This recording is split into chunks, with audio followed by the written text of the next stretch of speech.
Good morning, Royal View. Coming to you from the high school here in the broadcasting department. I'm here to read you your story this week. Get my glasses on. I'm going to read you the story of Goldilocks and the Three Dinosaurs by Mo Williams. Once upon a time, there were three dinosaurs: a papa dinosaur, a mama dinosaur, and an other dinosaur who happened to be visiting from Norway.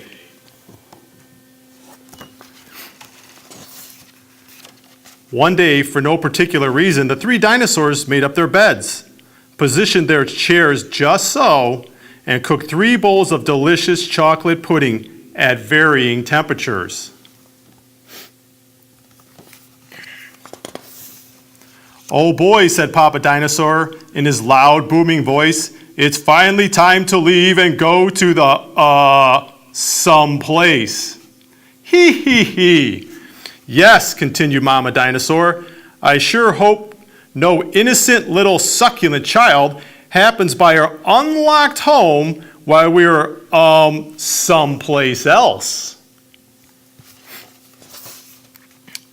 The other dinosaur made a loud noise that sounded like a bang, evil laugh, but was probably just a polite Norwegian expression. The three dinosaurs went someplace else and were definitely not hiding in the woods waiting for an unsuspecting child to come by. Sure enough, 5 minutes later, a poorly supervised little girl named Goldilocks came traipsing along.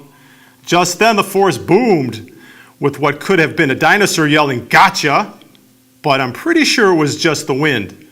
The loud noise was immediately followed by another loud noise that sounded kind of like, "Be patient, Papa Dinosaur, the trap is not yet sprung," but that could have been a rock or a falling squirrel. Either way, Goldilocks was not the type of little girl who listened to anyone or anything. For example, Goldilocks never listens to warnings about the dangers of barging into a strange, enormous house. As soon as Goldilocks came across the strange, enormous house, she barged right in. Inside, Goldilocks immediately smelled the 3 bowls of delicious chocolate pudding. "Mmm," said Goldilocks, "that chocolate pudding smells delicious. If only I could get all the way up to the top of the counter." Then Goldilocks noticed a very tall ladder that just happened to be there. Certainly it wasn't left there on purpose. Goldilocks climbed up the ladder and found herself face to face with 3 gigantic bowls of chocolate pudding. I love pudding. The first bowl of chocolate pudding was too hot, but Goldilocks ate it all anyways. Hey, it's chocolate pudding, right? The second bowl was chocolate pudding was too cold, but who cares about temperature when you got a big bowl of chocolate pudding? Not her. The third bowl of chocolate pudding was just right. But Goldilocks was on such a roll, she hardly noticed.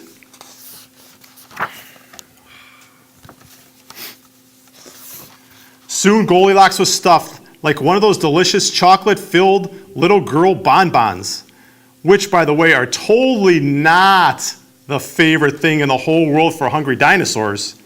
Tired and groggy, Goldilocks noticed the 3 chairs in the living room, so she climbed down the ladder and walked out of the kitchen. The first chair was too tall. The second chair was too tall, but the third chair was too tall. Goldilocks wasn't going to climb that high just to sit on some chair, so she hiked over to the bedroom. When Goldilocks got there, she noticed that all the beds were also gigantically big. "What's going on around here?" she groaned. "The exhausted girl, those bears that live here must be nuts." Some big chairs. Just then, the room filled with a loud, booming noise that was either a passing truck or dinosaurs gloating. "A few more minutes, and she'll be asleep. Delicious chocolate-filled little girl bonbons are yummier when they're rested." Even a little girl who never listens to anyone or anything had to hear that. Goldilocks took a minute to stop and think, which was longer than she used to stopping and thinking. "Hey," she told herself, This isn't some dinosaur's or bear's house. This is a dinosaur's house. Say what you like about Goldilocks, but she was no fool. As quickly as she could, she ran to the back door and got out of there. Just then, a loud plane flew by, which sounded pretty much like a trio of dinosaurs. Now, or charge, or the Norwegian expression of chewy bonbon time. Suddenly and completely coincidentally, the three dinosaurs rushed through the front door, but they were too late.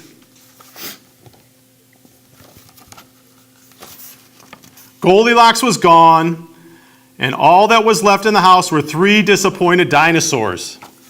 The end. But...